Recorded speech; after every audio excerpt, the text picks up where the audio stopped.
guy slammed down right in front of us.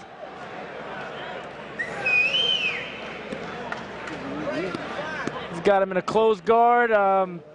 Trying to working a few body shots. Is the Shaman. Now, Pat Smith out of Oklahoma, he has a single training partner named Cole Karpus. That's the only guy he trains with. That's pretty crazy. Yeah, I'm sure he knows what to do by himself, but it's crazy to have one training partner that it's hard to replicate guys like this. Kevin Jordan's not an easy guy to replicate. No, Kevin Jordan right now, he's on top. He's right in front of us here, and he's trying to rain down some blows on Pat Smith's face. This is not where Pat Smith wants to be. It's not his comfort zone on the bottom.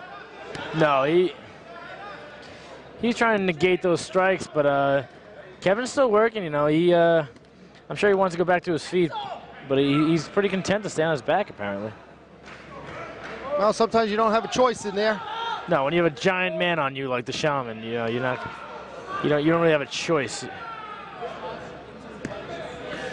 Really working that right side of that body. It's getting very red. Yeah, it's getting red, and we can hear those shots landing. No, they're 3 feet in front of us, and those look like pain.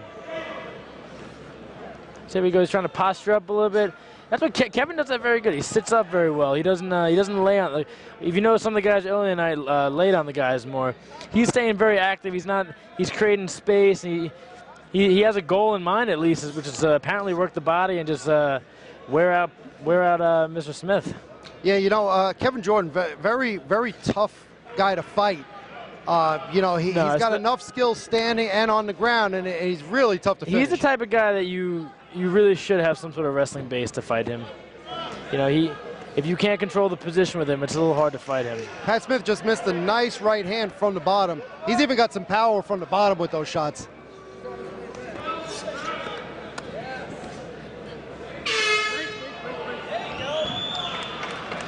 And round one is over. You know what? That was actually a very good round for Kevin Jordan. He had the top position, landed some good shots, beat up the body a bit. No, good little game plan, you know, at least make him up 1-0 right there.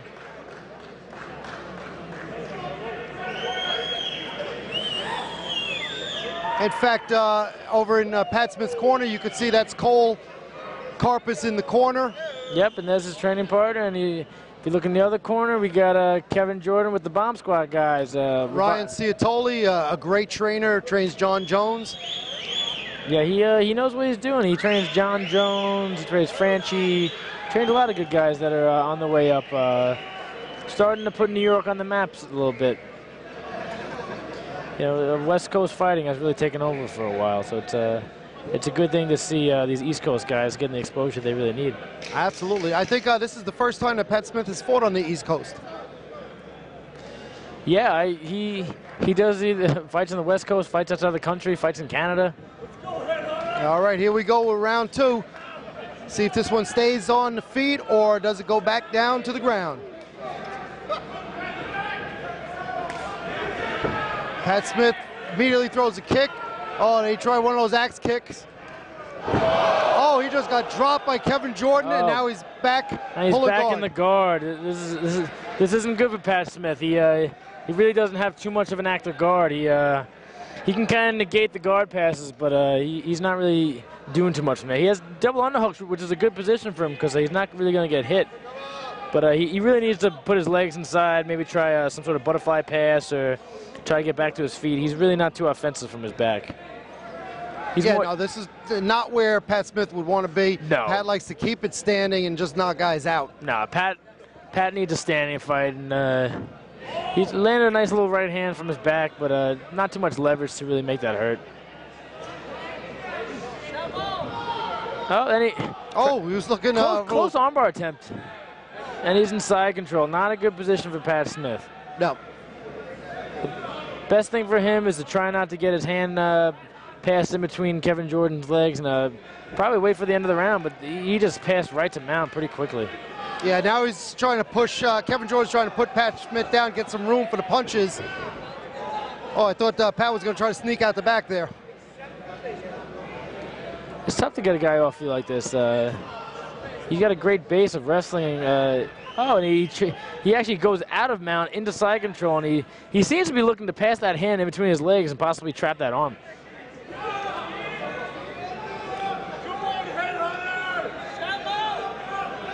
Yeah, the Shaman is definitely working his magic on the headhunter here. No, he definitely is. He's I wouldn't say the most exciting fight, not too much transition, but definitely dominating the fight so far, not really letting Pat Smith get off. That's exactly what we want to do in a fight, is take away the guy's offense, and he immediately did that. You know, you're right about that, because if this was a very exciting fight, it would be Pat Smith's fight. Right. And Kevin Jordan's doing the right thing here and keeping this fight on the ground where he can control things. Nah, Pat Smith needs space, and Kevin Jordan knows that if he doesn't let him create any space, that's a good thing for him.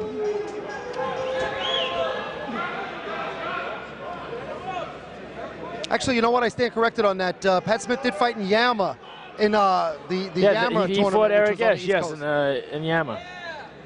They had that crazy cage that fighters didn't that was really some like. kind of bizarre thing that didn't last very long.